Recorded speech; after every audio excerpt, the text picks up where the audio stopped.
مسیح خداوند کے زندہ اور جلالی نام میں آپ تمام بہنوں اور بھائیوں کی سلامتی ہو۔ پلیز میرے چینل کو سبسکرائب کریں اور مجھے سپورٹ کریں، شکریہ۔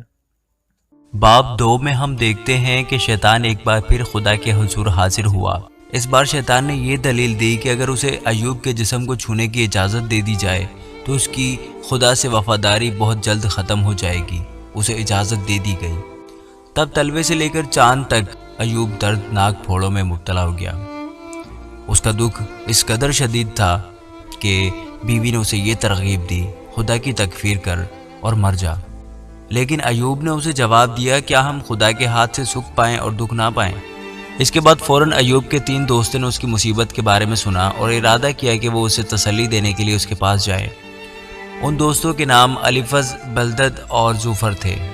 تاہم جب انہوں نے ایوب کی قابل رحم اور دکھی حالت کو دیکھا تو انہیں اس قدر دھچکا لگا کہ وہ 7 دن اور 7 رات تک اس سے بات چیت نہ کر سکے۔ خداوند کے زندہ اور پاک کلام میں سے ایوب کی کتاب اس کا 2 باب۔ پھر ایک دن خدا کے بیٹے آئے کہ خداوند کے حضور حاضر ہوں، اور شیطان بھی ان کے درمیان آیا کہ خداوند کے آگے حاضر ہو۔ اور خداوند نے شیطان سے پوچھا کہ تو کہاں سے آتا ہے؟ شیطان نے خداوند کو جواب دیا کہ زمین پر ادھر ادھر گھومتا پھرتا اور اس میں سیر کرتا ہوا آیا ہوں۔ خداوند نے شیطان سے کہا، کیا تو نے میرے بندہ ایوب کے حال پر بھی کچھ غور کیا؟ کیونکہ زمین پر اس کی طرح کامل اور راست باز آدمی جو خدا سے ڈرتا اور بدی سے دور رہتا ہو کوئی نہیں، اور گو تو نے مجھ کو ابھارا کہ بے سبب اسے ہلاک کروں تو بھی وہ اپنی راستی پر قائم ہے۔ شیطان نے خداوند کو جواب دیا کہ کھال کے بدلے کھال، بلکہ انسان اپنا سارا مال اپنی جان کے لیے دے ڈالے گا۔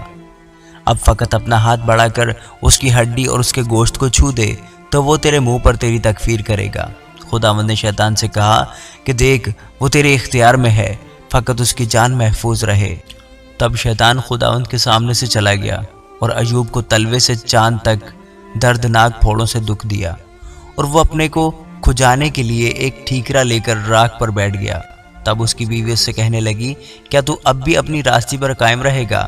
خدا کی تکفیر کر اور مر جا۔ پر اس نے اس سے کہا، تو نادان عورتوں کی سی باتیں کرتی ہے، کیا ہم خدا کے ہاتھ سے سکھ پائیں اور دکھ نہ پائیں؟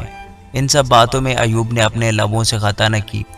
جب ایوب کے 3 دوستوں تیمانی، الیفز اور سوخی بلدد اور ناماتی زوفر نے اس ساری آفت کا حال جو اس پر آئی تھی سنا تو وہ اپنی اپنی جگہ سے چلے، اور انہوں نے آپس میں عہد کیا کہ جا کر اس کے ساتھ روئیں اور اسے تسلی دیں۔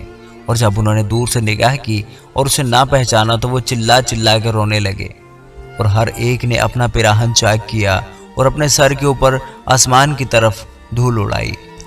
اور وہ 7 دن اور 7 رات اس کے ساتھ زمین پر بیٹھے رہے، اور کسی نے اس سے ایک بات نہ کہی، کیونکہ انہوں نے دیکھا کہ اس کا غم بہت بڑا ہے۔ آمین۔